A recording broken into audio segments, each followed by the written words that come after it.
جناب محمد مصطفیٰ احمد مجتبیٰ حبیب کبریا فخر الانبیاء صلی اللہ علیہ وسلم کی مبارک قبر جس جگہ پر ہے اسے امی عائشہ کا حجرہ اور روضہ رسول کہا جاتا ہے۔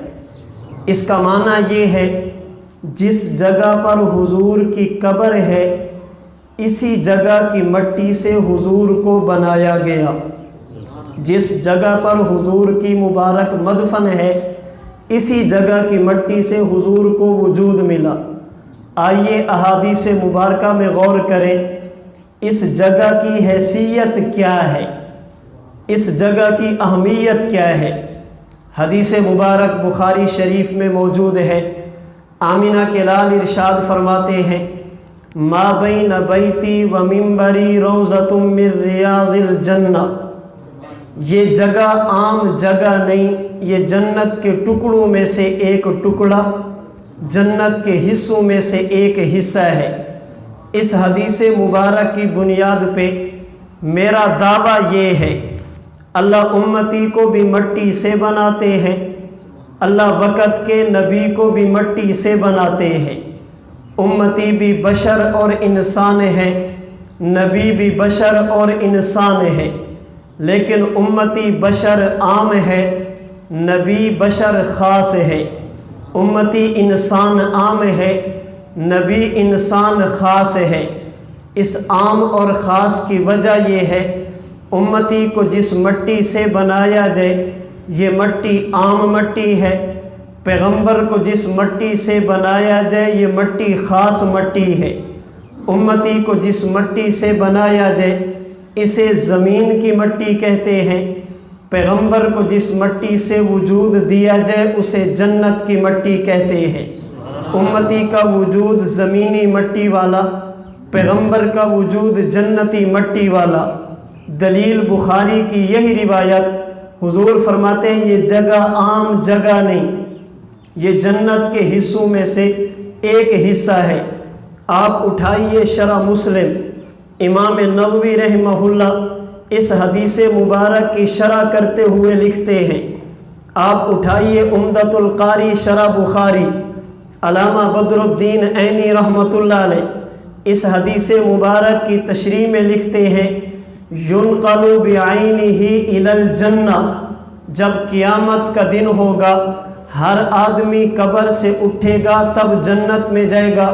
حضور قبر سے اٹھ کر جنت میں نہیں جائیں گے، اللہ پیغمبر کی قبر والی جگہ کو اٹھا کر جنت میں شامل کر دیں گے۔ اس سے مزید زیادہ وضاحت سلطان المحدثین حضرت ملا علی قاری رحمہ اللہ نے مرکات شرح مشکات میں امام مالک رحمہ اللہ کے حوالے سے لکھی۔ امام مالک رحمہ اللہ فرماتے ہیں، والحدیث باق علی ظاہرہ، نبوت نے جو یہ فرمایا یہ جگہ جنت کا حصہ ہے یہ آج بھی اپنی حقیقت پر محمول ہے۔ وجہ یہ ہے، فرماتے والروضۃ قطعۃ من الجنہ، اس لیے کہ روضہ یہ جنت کے ٹکڑوں میں سے ایک ٹکڑا ہے، نقلت من الجنۃ وستعود الیہا، یہ جگہ جنت سے آئی تھی، یہ جگہ جنت ہے اور قیامت کے دن اسی کو جنت میں شامل کیا جائے گا۔ معلوم یہ ہوا امتی کو جس مٹی سے بنایا جائے وہ مٹی زمین کی، پیغمبر کو جس مٹی سے بنایا جائے وہ مٹی جنت کی۔ امتی کے وجود میں خواص یہ دنیا کے ہیں، پیغمبر کے وجود میں خواص یہ جنت کے ہیں۔ امتی کے وجود میں چیزیں پائی جائیں گی، جنت کی جھلک نظر نہیں آئے گی، پیغمبر کے وجود میں وہی چیز تو ہوگی لیکن جنت کی جھلک بھی ساتھ نظر آئے گی۔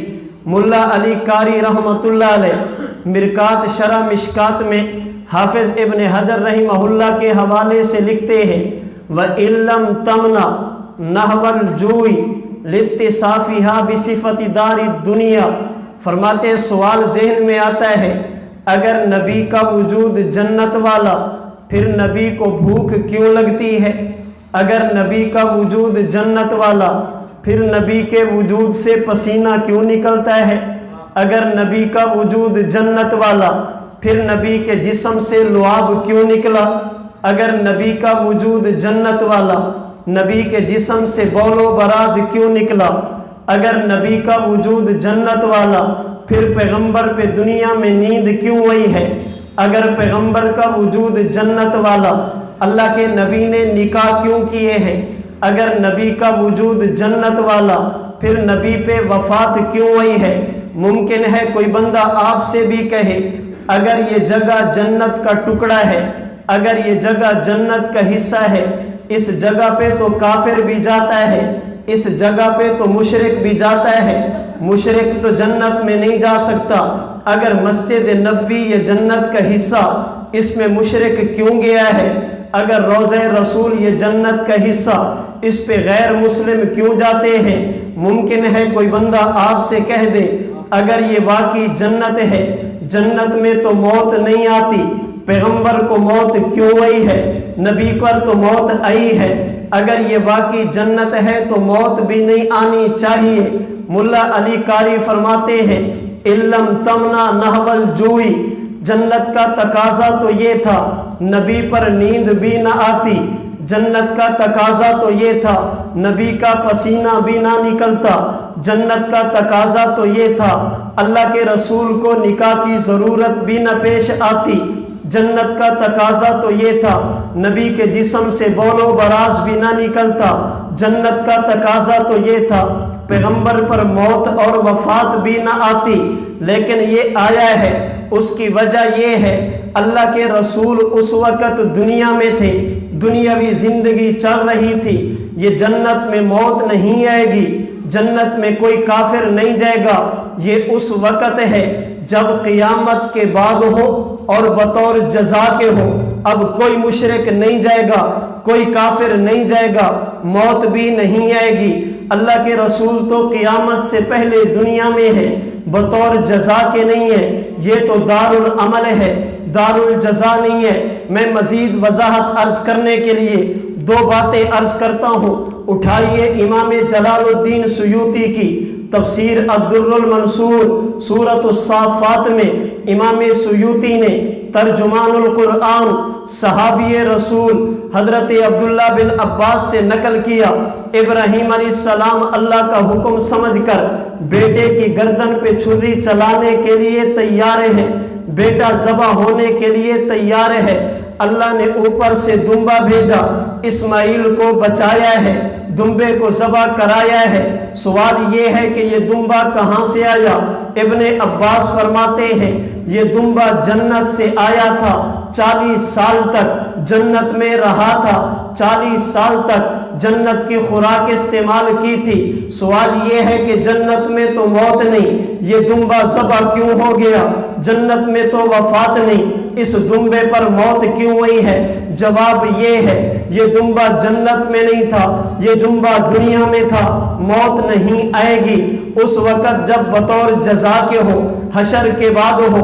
اٹھائیے مفسرین میں سے امام قرطبی کی تفسیر قرطبی، امام قرطبی نے لکھا ہے حضرت ابراہیم بیت اللہ تعمیر کرنے لگے، حضرت جبرائیل ایک پتھر لے کر حاضر ہوئے۔ جبریل یہ پتھر کیا ہے؟ یا رسول اللہ اسے حجر اسود کہتے ہیں، یہ کیسا پتھر ہے؟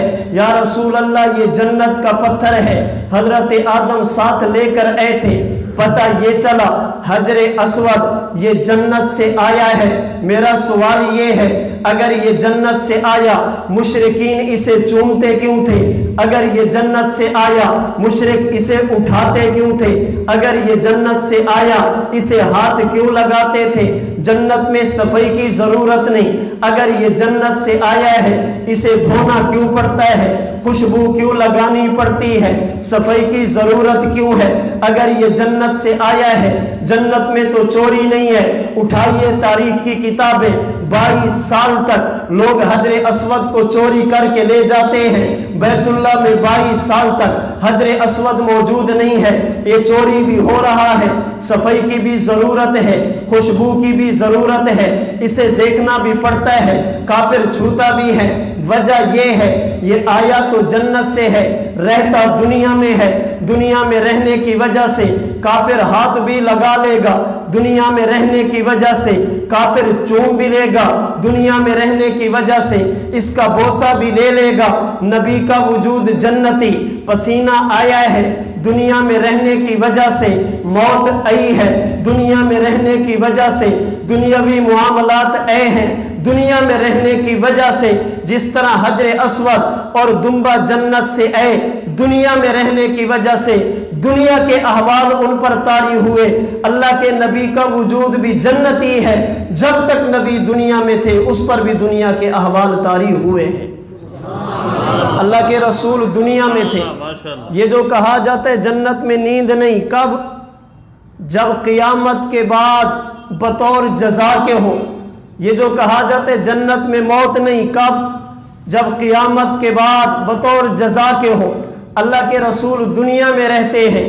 ابن حجر اسقلانی نے اس میں دو باتیں بیان کی۔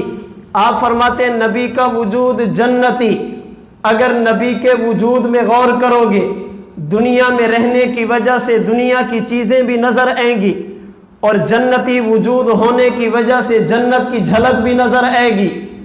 چونکہ دنیا میں رہتے ہیں، دنیا والے احوال بھی نظر آئیں گے، مگر چونکہ خمیر جنتی ہے، چونکہ مٹی جنتی ہے، جنت کی جھلک بھی نظر آئے گی۔